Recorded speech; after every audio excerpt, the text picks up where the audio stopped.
Université d'excellence située à 13 km de la ville de Saint-Louis. Ayant démarré avec 4 unités de formation et de recherche, elle avait tout pour accueillir 3500 apprenants et permettre aux jeunes de réaliser leurs rêves. L'université devait alors son prestige à l'alchimie entre la qualité de l'enseignement, les bonnes conditions de vie, le nombre restreint d'étudiants et la sélection rigoureuse à l'entrée. Bref, tout pour attirer les meilleurs bacheliers du Sénégal. Cette attraction que l'université Gaston Berger exerçait sur les étudiants était aussi due au fait que les conditions sociales permettaient aux étudiants de bien préparer les concours, ce qui était synonyme de rafler la mise devant les autres instituts, universités et écoles de formation.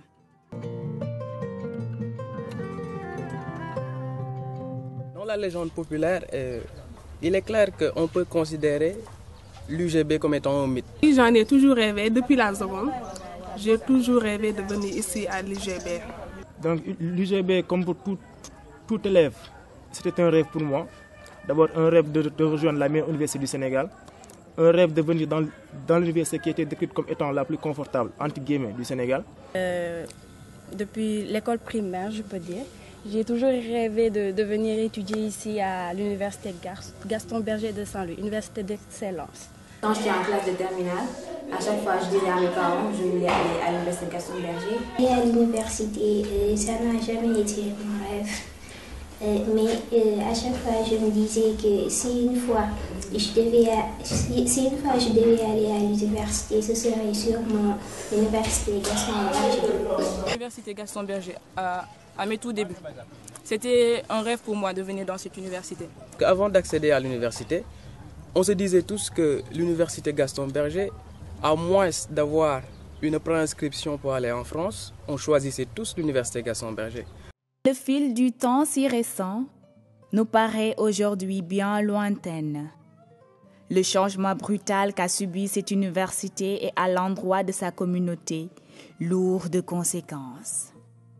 En effet, la massification dissipa le rêve des jeunes dont l'idéal se résumait à fréquenter ce temple du savoir, producteur de ressources humaines de qualité.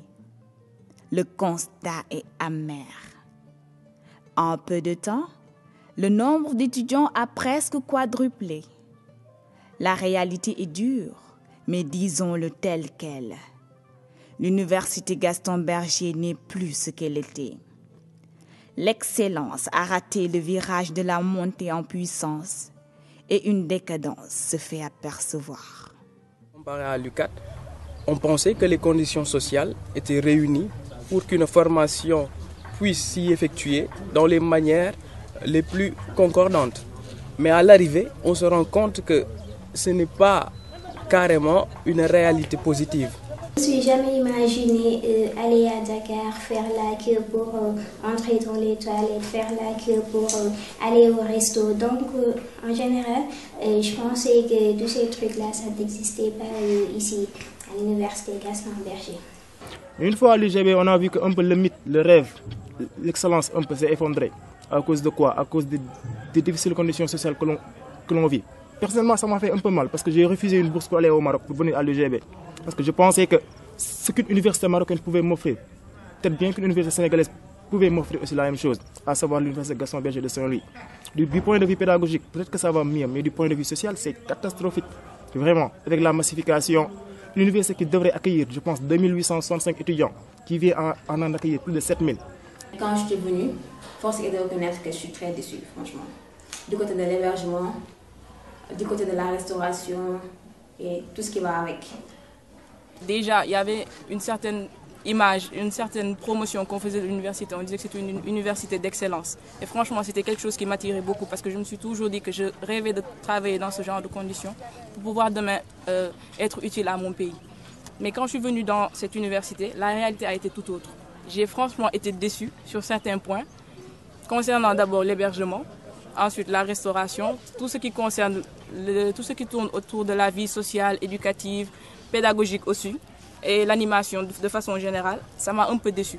Parce que je me suis dit qu'une université d'excellence se devait d'avoir certains moyens et certaines infrastructures, qui permettrait aux étudiants d'être assez épanouis pour pouvoir étudier et se divertir aussi. Parce que ce n'est pas seulement l'éducation, l'excellence aussi, ça se construit par l'éducation, mais aussi par le divertissement. Excellence, au printemps, que c'est une université d'excellence. Mais, en venant ici, tout ce que je croyais était totalement faux. En fait, j'ai trouvé ici un désarroi total. Désarroi total, pas de désarroi total, j'entends quoi. Bon, en fait, je pensais que ce serait beaucoup plus facile de venir ici qu'aller à l'UQAD ou bien dans une autre université. Parce que je pense que tout le monde fait les louanges de cette université. Mais c'est seulement ceux qui ne savent pas les conditions qu'ils font. En arrivant, on est dépaysé. Voilà. Le premier contact, on est complètement perdu. On va se dire qu'est-ce qu'on va faire, comment on va parvenir à survivre. Parce que c'est ça, on doit survivre. Une nouvelle vie qui commence. Voilà, c'est une nouvelle vie qui commence. Dans mes classes précédentes, les classes de seconde et première, j'avais l'intention de venir coûte que coûte à l'UGB parce que je pensais que c'était la meilleure université. Il n'y avait pas des problèmes comme on entend à Dakar, des problèmes de logement, d'hébergement. Sur les terrains de foot, les loisirs n'ont pas les moyens assez. Sur un terrain de foot, pour à peu près pour 5000 étudiants et quelques, il n'y a pas assez de terrain, 3 terrains. Moi, je pense que les débuts étaient difficiles ici à l'université. Tandis qu'après avoir eu notre bac, on pensait que l'université Gaston Berger sera appropriée pour nous, les conditions ainsi que les logements. Mais en venant à l'université,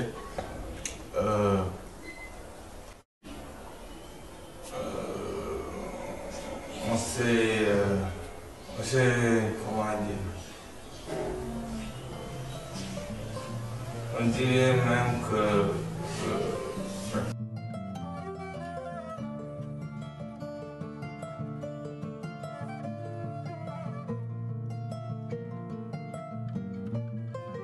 dans le volet social, on se rend compte qu'il y a plusieurs facteurs qui rendent la vie au campus social, disons, moindrement paisible. Prenons l'exemple de l'hébergement. C'est un problème dont tous les étudiants en première année font face. Parce que l'on se rend compte qu'il y a 10 ans de cela, on venait à l'université, on s'inscrivait et on vous donnait la clé de votre chambre. Mais à l'université Gaston Berger aujourd'hui, en 2014, ça ne se passe pas comme ça. Il n'y a pas de chambre où être pour le premier jour. Donc c'est en route même qu'on m'a donné un numéro pour que je contacte cette fille-là. Ben, je l'ai contactée, mais bon, elle me disait des trucs pas trop clairs, donc j'avais trop peur parce que je me disais que je suis en train d'aller quelque part où je connais personne. Et en plus, je n'étais pas sûre si cette fille-là allait m'héberger ou pas. Bon, je me suis dit, bon, c'est pas grave, je vais y aller. Heureusement, après, elle m'a contacté tout juste avant de venir ici. Elle m'a contacté tout juste avant mon arrivée pour me dire qu'après, elle pourra m'héberger juste pour quelques jours.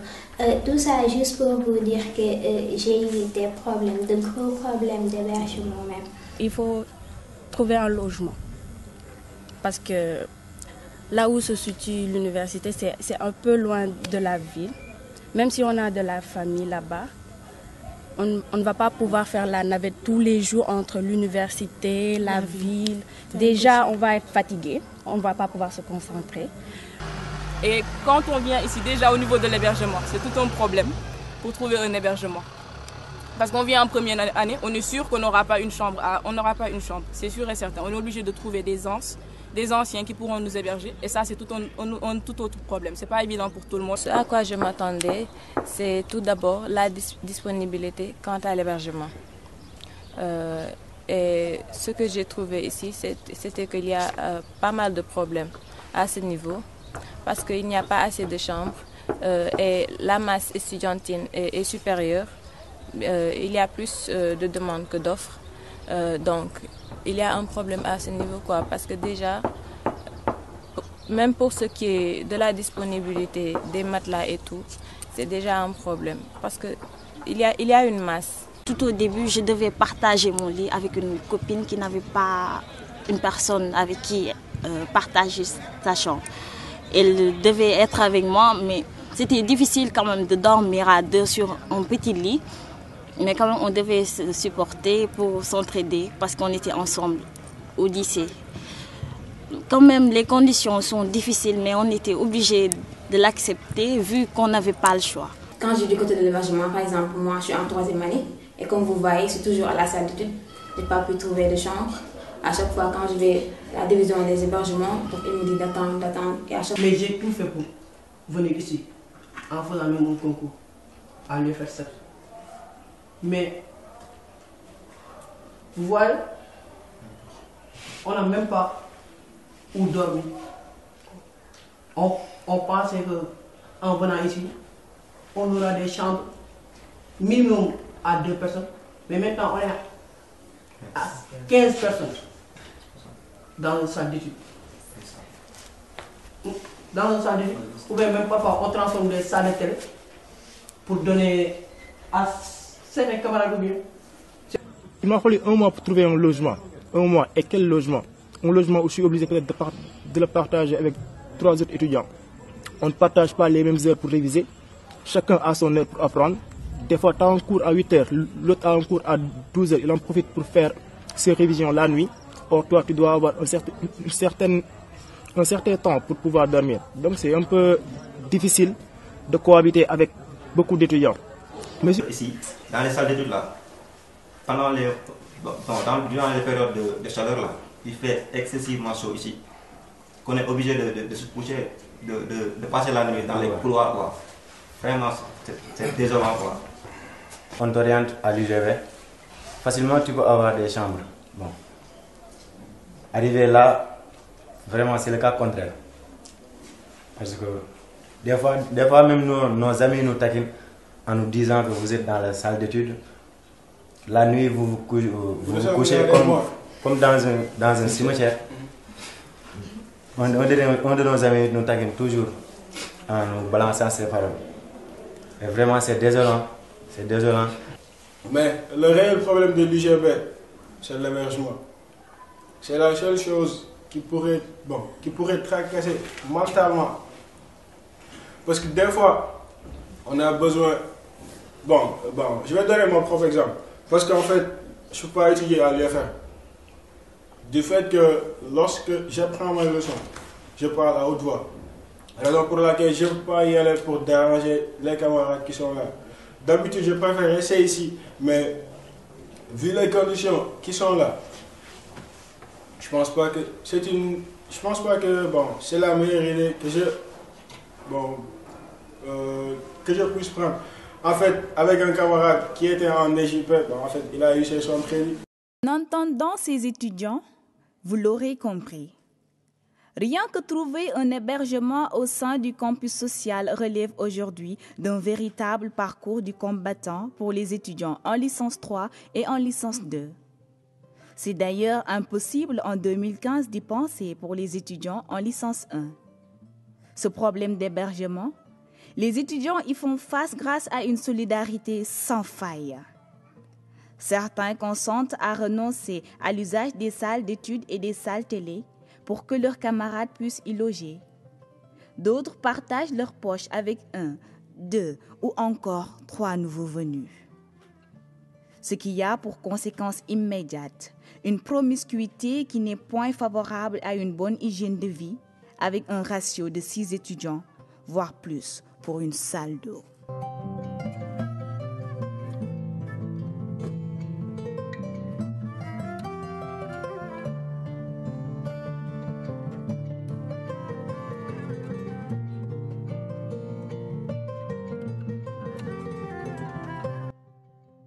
Entraîner d'autres problèmes, tels que les longues queues à la porte des restaurants universitaires. Un étudiant peut faire 30 minutes ou plus pour prendre un repas, ce qui entraîne des retards et impacte directement sur l'assiduité, la ponctualité et les résultats des étudiants. Au niveau de la restauration, ça c'est le principal problème. dont se plaignent tous les étudiants. Des fois, il y a certains élèves, il y a certains étudiants qui risquent même d'aller à l'IFR, étudier sans pouvoir prendre le déjeuner, le petit déjeuner, ou même des fois le dîner. Parce que ça prend beaucoup de temps. On risque même de passer plus de 30 minutes pour faire la cour, rien que pour pouvoir prendre son alimentation. On va les restaurants, on doit avoir cours à 14h, on est obligé de faire une file de 30 à 40 minutes. Des fois, on arrive en retard à l'amphithéâtre. Pas le temps de digérer, tu arrives en classe, tu es fatigué, tu as envie de dormir, franchement, tu es en cours, tu as des cours à 14h, tu ne peux pas sortir du resto à 13h, 13h30, aller en classe et vouloir suivre, c'est autre chose. Le domaine de la restauration, la qualité de service n'est pas la meilleure, malgré tous les efforts déployés par le Centre régional des œuvres universitaires de Saint-Louis, ainsi que les employés des restaurants. Sans aucune autre forme de procès, la massification est encore passée par là et a laissé ses empreintes. La nourriture. La nourriture. Dès que vous arrivez, c'est les anciens étudiants qui vont commencer par vous dire il faudra faire des efforts, la nourriture n'est pas très bonne par ici. Si tu ne manges pas, tu ne vas pas survivre. Voilà. Même si c'est difficile de manger les choses qu'on vous donne là-bas, des fois, on ne peut pas avaler ça. La qualité des repas. Bon, on a essayé de diversifier le menu. Quand on voit le nom affiché, on nous dit des fricassés, des navarins. Le nom, ça tape à l'œil. On se dit, waouh, c'est quoi ça? On a envie de découvrir. Mais quand on est en face du repas, franchement, c'est autre chose. On est dépité au niveau du goût. C'est pas ça. Donc, franchement, ça donne pas envie. Et surtout, voilà, on est obligé d'acheter des bouillons, comme on dit. Et des citrons. Et du citron, comme on fait. C'est pas bon pour la santé, mais au moins, on a envie de se faire plaisir au niveau gustatif. Donc, on est obligé de mettre en parenthèse notre santé pour pouvoir manger correctement. C'est aussi cette université qui met un bus à la disposition des étudiants pour la navette Sanard-Saint-Louis. Il convient de noter toutefois que les étudiants sont obligés de faire usage de leurs propres moyens pour rallier la ville. Une navette de 60 personnes de contenance 3 fois par semaine pour 10 000 étudiants. Il est très difficile pour un étudiant en première année de faire la navette Saint-Louis, Université Gaston Berger, tous les jours. Être fatigué, on ne va pas pouvoir se concentrer. Le transport, ça va coûter cher, déjà. Même s'il y a... L'université a mis en disposition des bus, mais voilà, c'est pas assez. C'est une seule bus quand même. C'est pas 2 ni 3. C'est un seul. Voilà, un seul bus. Donc, pour tous les étudiants. Voilà, c'est difficile de pouvoir faire la navette entre la ville et l'université. Quand on monte dans les bus, tu vois, les gens se mettent à la porte, beaucoup se mettent debout. Il y a pas d'aération dans les bus et aussi il n'y a pas assez de bus. Parce que je remarque qu'il y a un seul bus qui quitte campus 1 pour aller au campus 2, alors qu'il y a un nombre d'étudiants ici à l'UGB qui doivent aller en ville. Du coup, on préfère prendre les taxis. Alors qu'on pensait que les bus c'était pour les étudiants. Mais les étudiants, seuls peu en bénéficient. Dans le monde intellectuel dépend aussi de la bonne prise en charge médicale. L'université Gaston Berger ne déroge pas à cette règle. C'est pourquoi elle est dotée d'un centre médical avec un personnel professionnel pour parer à toute éventualité. Malgré tous ces efforts, il est souvent noté de très longues files d'attente pour les consultations et une rupture de stock des médicaments destinés aux soins des étudiants. Encore une situation découlant de la massification. Notons aussi que ce centre médical est prévu pour une population de 600 individus à l'époque. Et jusqu'à nos jours, elle n'a subi aucune forme d'amélioration compte tenu de l'évolution démographique de son domaine d'activité. C'est vrai qu'on a un CM, c'est bien, c'est parfait, c'est pas cher, c'est 50 francs la consultation, on est pris en charge et tout. Un jour j'ai eu une crise et il fallait m'amener au CM.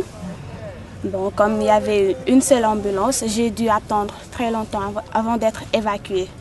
Et là-bas, je dis que les conditions ne sont pas très favorables, surtout pour un malade. Du point de vue médical aussi, il est difficile de trouver des médicaments au centre médical.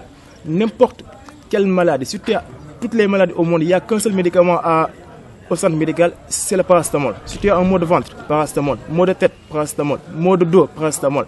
Parce qu'ils ne peuvent pas prendre en charge tous les étudiants qui viennent au centre médical. Et même pour accéder au docteur, c'est difficile parce qu'il faut faire la file. Côté médical, toujours, il y a toujours un problème avec les médicaments. Souvent, on est obligé d'aller jusqu'en ville pour avoir les médicaments. Souvent, on n'est pas remboursé. On ne paye que 1/5 de l'ordonnance. Mais les 1/5, on les paye quand? On nous les rembourse quand? On est obligé d'aller à la pharmacie. On est obligé de suivre. Déjà, la paperasse, c'est autre chose. Pendant 1 à 2 mois, on est en train de suivre les gens pour pouvoir avoir les documents qui nous permettront d'être remboursés. Et ensuite, à la fin, l'étudiant se décourage.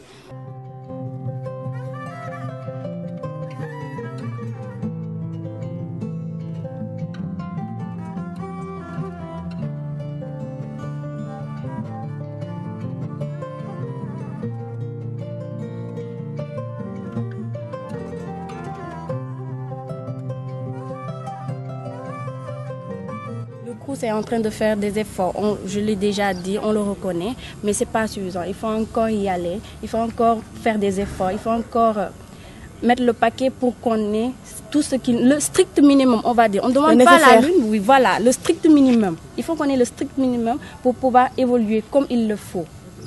Donc ce qu'on aurait souhaité vraiment, c'est que vous puissiez nous aider à un peu pouvoir rebooster le social de l'UGB pour... par ricochet, rebooster encore les pédagogiques de l'UGB. L'UGB est une université d'excellence. La preuve, ce sont les nombreuses personnalités qui sont passées par l'UGB. L'UGB est un rêve pour nous et nous voudrions que ce rêve-là soit transmis à nos petits frères. Nous voudrions que ce rêve-là soit transmis à nos petites sœurs pour qu'eux aussi, une fois venus à l'UGB, qu'ils puissent y trouver de bonnes conditions sociales, des conditions qui puissent leur permettre d'exceller dans le pédagogique.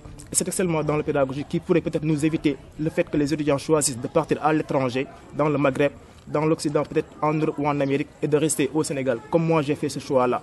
Avoir le courage un peu de nous soutenir du point de vue social pour un peu qu'on puisse exceller. Et je pense que ça peut se faire avec votre aide, avec l'aide de tout le monde. Telle une armée de mercenaires ayant pour but de faire capituler l'excellence et le soumettre à la médiocrité, assaille l'université de Sannar.